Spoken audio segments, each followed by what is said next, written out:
Yewe ngufumbiza ifumbire fomi nuko kumwimbu guma wiyongera ibigega bikaguma bitera urugereko wamusesekara ugasesekara kw'isoko n'abisumamwo bagasubiraho bisubika. Bungabunga mugaburire ni ikiganiro mutegurirwa n'ihinguriro fomi mukagishikiriza na televiziyo y'Uburundi. Mw'ihinguriro fomi tubiri tuvurana ubupfu uvanze ifumbire y'ikizungu n'imborera uciye amasinde ucuca ibigega.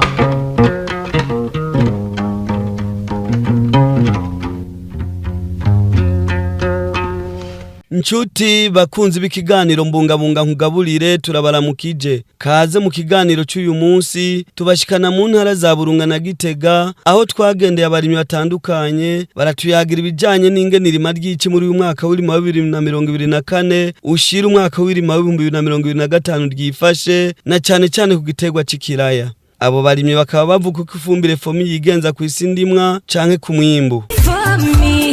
Ifumbire ya karorero. Mu myaka iheze abarundi bari bamenyereye irima ry'agatasi canke impeshi. Igisata c'uburimyi wamengo cahe babibera ku gatumba, abari mu gisagara nabo baca bakora imirimo itandukanye kugira bashobore kwibeshaho. Uko imyaka yagendera kurikirana niko n'abakenera gufungura baguma biyongera. Ivyo vyatumye wa mwimbo w'agatasi canke impeshi utakikwira. Leta yahavuye itera kama abarimyi kwijukira kurima no muci. Wamenga ntivyashoboka kubera izuba ryo muci na imvura itagwa muri ico gihe cirima. Indongozi z'igihugu niko guca zihimiriza abarimyi kuvomera muci kugira imirimo ishobore gutotahara. Icigaragaje nuko abene gihugu bitabiriye ako kamo kandi aho twaciye muri irici imirima yifashe neza. Nahimana Gabriel n'umukozi wa leta akaba kandi ari n'umurimyi. Afise imirima mwijenda mu ntara ya Bujumbura n'Imatana mu ntara ya Burunga. Aratubwira uko imirima yifashe muri irici. Aha Musanze ni ku musozi witwa Mugoyi mu myaba ya Mugoyi muri komine yagutse ya Rwibaga. Nkaba ndaharanguriye imirimo kandi aranguriye imirimo no muri komine Matana. Nkuko mubibona nivyo hari umurimo w'ibiraya mwiza cyane. Murabona ko ari umurimo uteye igomwe cyane. Aho uva ukagera ni umurima munini urenze hegitare n'inusu. Uva ngaho ugashika hariya hirya ukava hirya ugashika hino. Urumva ni umurima mwiza kandi waratose cyane. Aha turima ivyo gufungura kugira tubidandaze twunguke. Aha tubishire tubirungike Bujumbura mu miji Gitega za Rumonge. Abadandaza baramaze kutumenya baca baturondera bakatugurira hama bagaca bijana kugira nabo bunguke. Urumva ni chaîne de valeur, twebwe turabidandaza tukunguka, uwatuguriye akunguka gushika ku mukonsumatere wa nyuma. Aha turaziga ko tushobora kuronka itoni 200 atangorana. Ahizo sukubaza. Eka na Jean Marie Habimana asanzwe ari umugwiza mbuto akorera Imatana mu ntara ya Burunga n'Imwaro mu ntara ya Gitega, nawe nyene twasanze ariko yimbura ibiraya Imatana akaba ashima ingene umwimbu w'ibiraya wifashe muri irici rya 2025. Nkuko mwabibonye twari tuvuye mu murima turiko turimbura.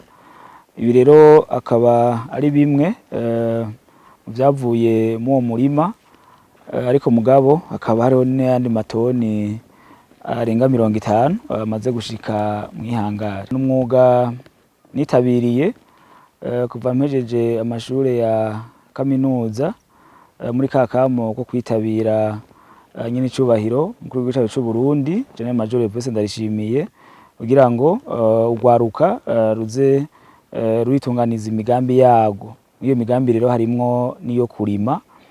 Je rero nkaba nabitanguye mfise imyaka 23 gusa, kandi candabigira umwuga. Kandi nuko mujanye n'amashure kuri kaminuza ninakurikiranye ibijanye n'amagara y'abantu, mugabo kubera ko maze kubikora cyane nabonye ko bishobora kumbeshaho kugira ndabikore neza gusumba. Byatumye umwanya wose ndawushira mu ibi. Rero ubu nivyo nkora mu buzima bwa misi yose kandi biramaze kushikana ku ntambwe ishimishije. Iburaza naho ni muri komine ya Gishubi mu ntara ya Gitega. Abarimyi baritabiriye akamo ko kurima muci. Abo twayaze tubasanze mu mwonga w'uruzi Ruvyironza bamenyesha ko biteze umwimbu mwiza uravye ingene imirima y'ibiraya itotahaye. Hano mu murima niho ndatembera mu ndimiro kugira ngo ndabe umurima wifashe neza n'ivyonyi bitaba byaratangiye kubona ibiterwa. Ngerageje kuraba ifumbire nakoresheje izomfasha kuronka umwimbu ushimije nkuko ndavyifuza kuko ibiterwa vyanje nabona ko bisa neza. Jewe aha narimye uno murima w'ibiyara ndavye naho atabiharuro birebire noba nashoboye kugira hoba ari nka are 80. Aha umwimbu niteze uko vyogenda kose nditeze nk'ibiyara bitari musi y'itoni nka 12. Ubwiza bw'uno murima nawufatiye uravye nko hasi ukaraba iteke ukiyumvira uti uravye ukuntu gishuritse ukiyumvira uti musi naho mu kuzimu hoba hameze gute. Aha aneza ndebaza neza ndabona neza yuko uravye no hejuru abona yuko hasi mu iteke hari ikintu. Twebwe mu kwezi kw'indwi ibihe vyose ngaha muri uwo mwonga wa Ruvyironza turahakorera uburimyi, turarima tugatera ibiraya n'ibigori nkuko mubibona. Jewe rero ngaha nsanzwe ndahafise umurima nkuko mubibonye wababa hegitare kuko hangana na are ngira ngo 93. Aha sijya mbere ndahakoreye buno burimyi muri izo are 93 mpora ndaharonka umwimbu ungana n'itoni 12. Hari n'igihe nigeze kuronka itoni 15 z'ibiraya. Aha rero n'ubu murabona uko muhabona nditeze n'imiburi buri kuronka itoni 13 kuko mbere ndabona umwimbu umwaka uzoba mwinshi, uzoba munini yakurusha uwo ku mwaka uheze. Kugira umwimbu mere neza muci abarimyi twayaze basigura yuko bakoresheje imbuto zirobanuye, baravomera imirima bongera bakoresha ifumbire ya fomi, aho bikugura ingene yigenza mu gusubiza isakanovera no mu kugwiza umwimbu. Nahimana Gabriel avuga ko mu murima wiwe iyo yimbuye hari ivyatsi bica vyimeza kubera ifumbire ya fomi irimwe amase y'inka. Kuvyerekeye akamaro ko gukoresha fomi kuko engrais fomi isanzwe irimo ibintu vy'ikirundi vy'amase y'ikirundi bituma isi igumana akanovera. Ngiki kivyerekana citwa igifurifuri. Murabona ko haravye ahantu narimye ahantu hari igifurifuri cyinshi cyane kandi ibigori twavyimwe mu kwa kabiri ariko raba ahantu kuntu hasa vyerekana yuko rero akanovera kisi kagumyeyo. Ibi nivyo bituma rero iyangire dukoresha uno munsi ya fomi igira akanovera gatuma tubika isi nkuko nayo imyenda ivuga na kare. Murabona yuko ikintu kivyerekana mone ibigori twatera mu kwezi twimbuye mu kwezi kwa kabiri none no munsi ubona yuko isi ikifashe neza. Ibi rero iyo umuntu abizitse acasubira kugira isi neza bisha bituma rero nitwasubira gushiramwo engrais fomi duteye igitego kizohaja isi ikiguma igena akanovera igira akanovera kameze neza cyane. Nico gituma rero nk'amarundi tweba kunavuga ngo hari engrais za kera zarasebesha. Uno munsi rero engrais ntizisebesha. Ni ibintu agomba gusigura mubirabiye kuri ibi bintu n'ibintu biboneka koko akanovera kisi kagumaho bigatuma isi yacu tuyibika. Ivyuko fomi isubiza akanovera isi yatitutse ngo sagaseseshwa rumuri no mu bisoro muri komine Mwaro y'intara ya Gitega. Mbonihankwe Bonaventure n'umugoronome twamusanze mu mwonga wa Kagoma aho tubwira ubudasa bw'ifumbire fomi na ya fumbire ya kera. Aha uyu mwonga usanzwe nkuko mubizi n'umwonga turimamwo mu gihe cici. N'umwonga usanzwe uvomera umeze neza nkuko mubibona tukaba turimamwo ku buhinga bwa kijambere. Murabona ko biri ku mirongo nkuko bisanzwe tubikora niko tuvyigishwa kandi niko twavyize. Hafise uburinganire bw'ihegitare n'amare 50. Twahateye imbuto ingana n'itoni 3 n'ibiro 200. Turizeye neza ko dufise umwimbu ukwiye ushimishije muravye ibiterwa dufise ukuntu bisa. Hari igiterwa cyane kandi n'amagara nico gikunda umwonga ino nico twashoboye kugwiza ku bwishi hanyuma turakimanura mu mwonga. Turashimira cyane ikigo fomi cyatugwirije umwavu. No kuvuga twebwe kuva dutabaye gukoresha umwavu wa fomi dukenguruka ibintu bibiri. Ubwa mbere tugikoresha wa mwavu utakuhinguwe na fomi duhejeje kwimbura mu mirima wasanga isi isigaye igaragara menga nta cyatsi na kimwe kikimerako. Ubu nuko mubona imirimo igitotahaye duhejeje kwimbura inyuma y'indwi zibiri usanga harameze ivyatsi vyinshi cyane, ivyatsi vyiza bigaragaza uburyohe bw'isi. Ivyo bikaboneka yuko fomi yadufashije ku rugero rwo hejuru, kuko usanga uretse umwavu igiterwa kiba cyakoresheje biboneka ko hariho uburyohe, uwo mwavu usigara n'isi buheza bukazogaburira ivyo bindi vyatsi bishobora kumera mu nyuma. Bitandukanye rero no mwavu twara dukoresha, turakesha fomi cyane. Ibi byose mubona nk'uyu mwimbu utotahaye nk'uku, turibaza neza yuko atawode hakuvuga fomi ko iriki yadufasha ku rugero rwo hejuru. Ndayitwaye ko Etienne nawe ni umukozi wa leta yitabiriye akamu mukuru w'igihugu Evariste Ndayishimiye yamutegeye yamugendera ko kwijukira uburimyi. Avuga ko ifumbire ya fomi ituma ibiterwa bisa neza, ivyerekana ko n'umwimbu uzoba mwiza. Agashimira leta yifasha umurimyi kuronka ifumbire fomi ku giciro kitavuna. Jewe rero mu gutangura ibi vyose narigeze kugira ikibazo ndabura ibihumbi 200 kabisa, kandi nari nsanzwe ndo umukozi wa leta. Jene nari umunyamabanga nshingwa bikorwa ntayegayezwa wa komine Buraza mu ntunganyo yahahora. Ndabura ibihumbi 200, ndiyumvira aho ndabikura ndabura, kuko cari ikintu cihuta naciye ngurisha inka nari mfise muhira. Maze kuyigurisha rero ndumva nyene cyubahiro umukuru w'igihugu ku radio ariko aravuga ati burya urukwavu rurashobora kuvamwe inka, ariko arabidondagura rero numva umengo ni ibintu bitabaho. Nahavuye je niyumvira nti ngomba ngire kije kintu yavuze, ca ntangura korora inkwavu, hanyuma nja ku ngurube. None ubu ndaheruka kuronka inka yanje, ndindiriye zizoba zirengako.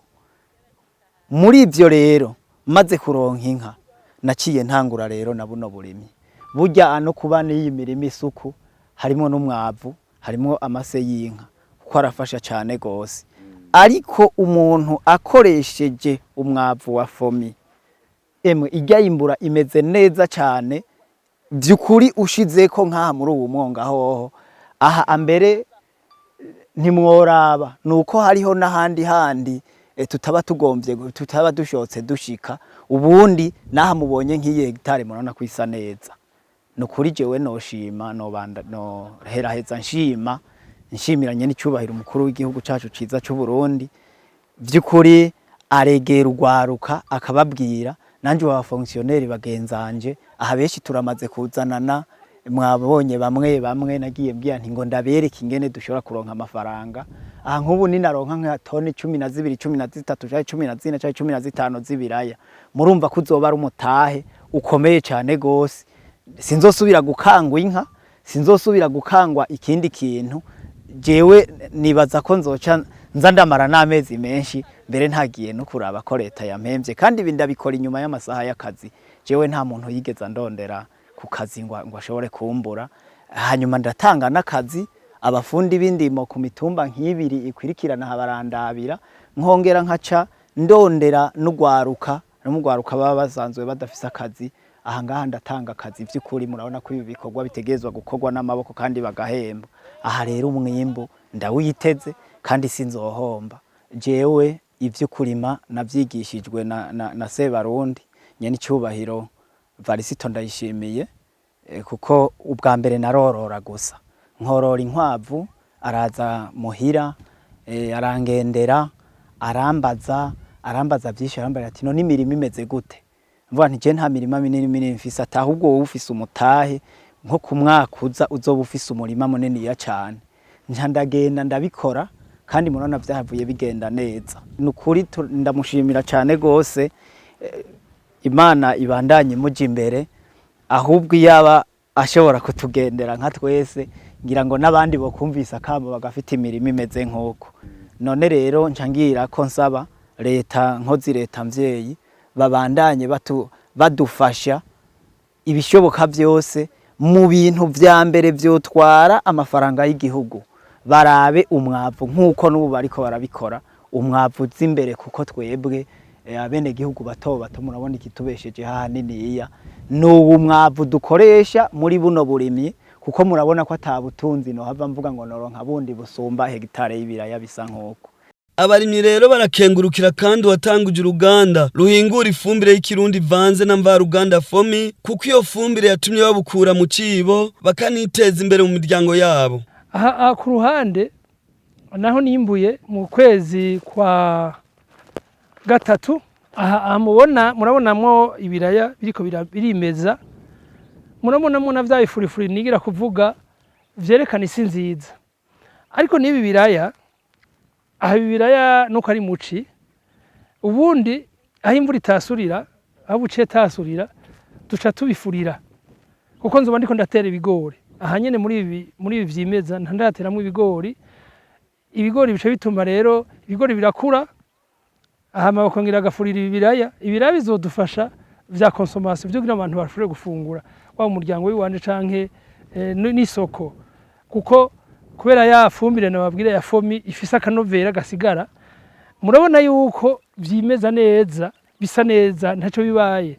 Murabona ca gifurifuri nababwira naco nyene kirimwo, murabona ca gifurifuri nababwira, murabona ko kiriho, nahari muci murabona ko gitotaye naco nyene.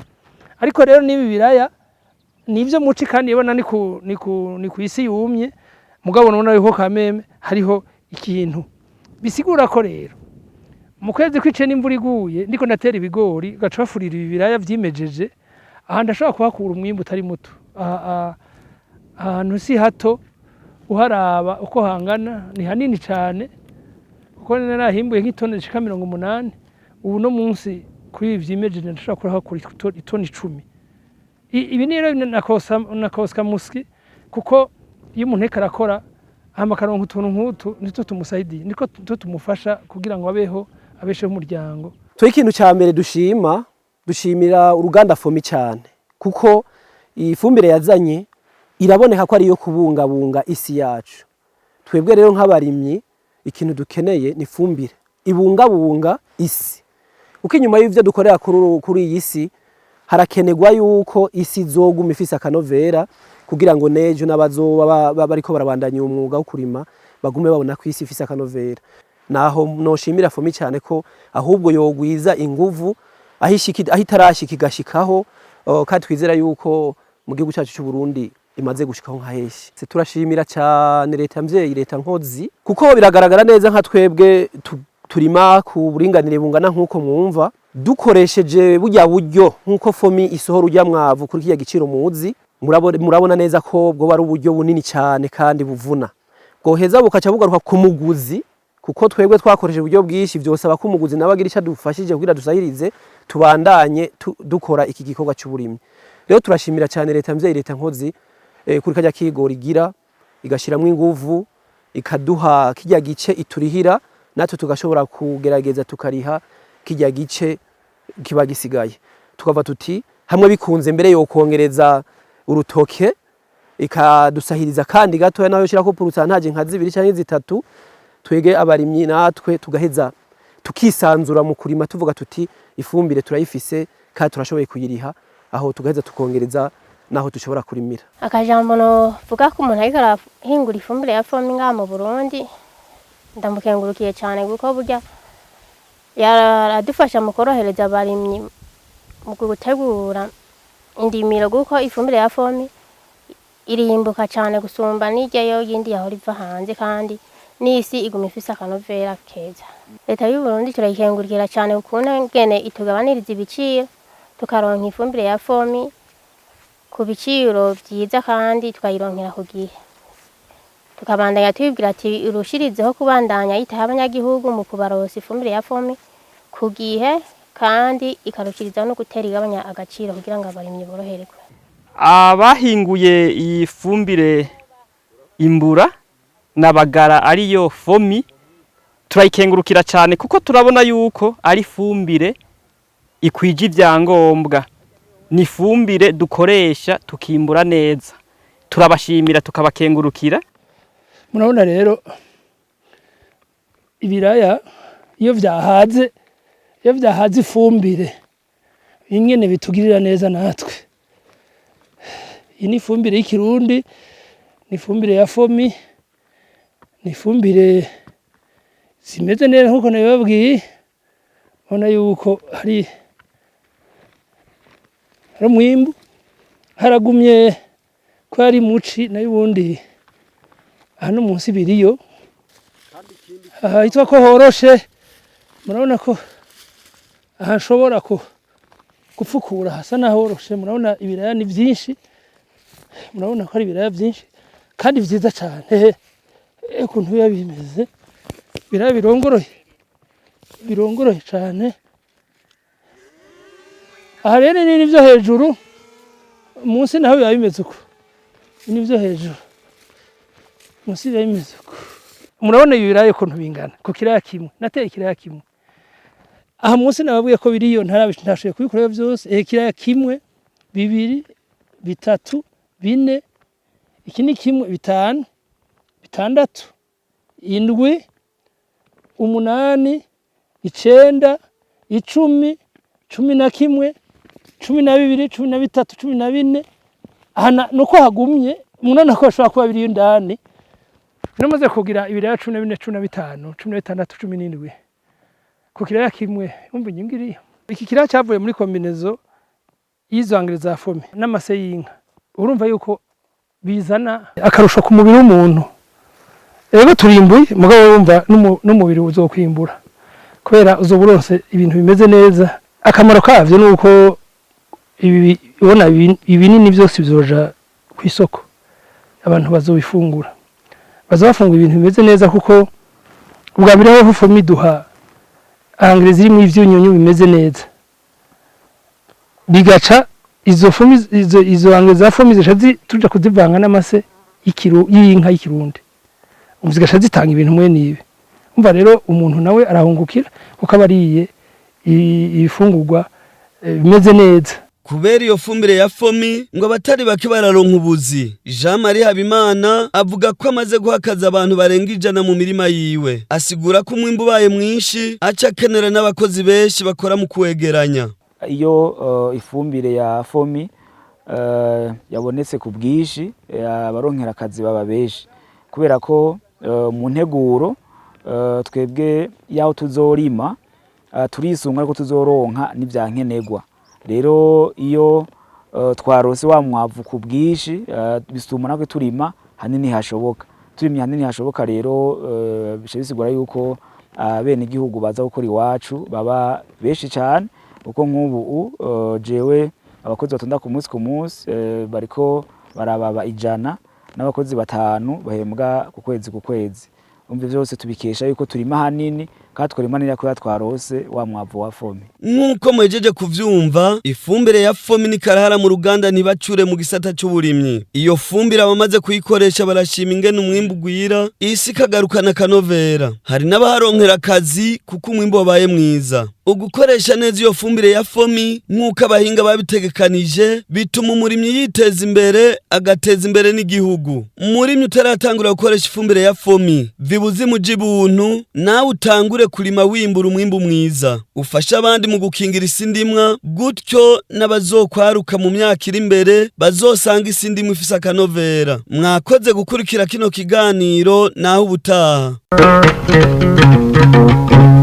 Yewe gufumbiza ifumbire fomi, nguko ku mwimbu guma wiyongera, ibigega bikaguma bitera urugereko, wamusesekara ugasesekara ku isoko, n'abisumamwo bagasumiraho bisumika. Cari ikiganiro bungabunga mugaburire, mugitegurirwa n'ihinguriro fomi, mukagishikirizwa na televiziyo y'Uburundi.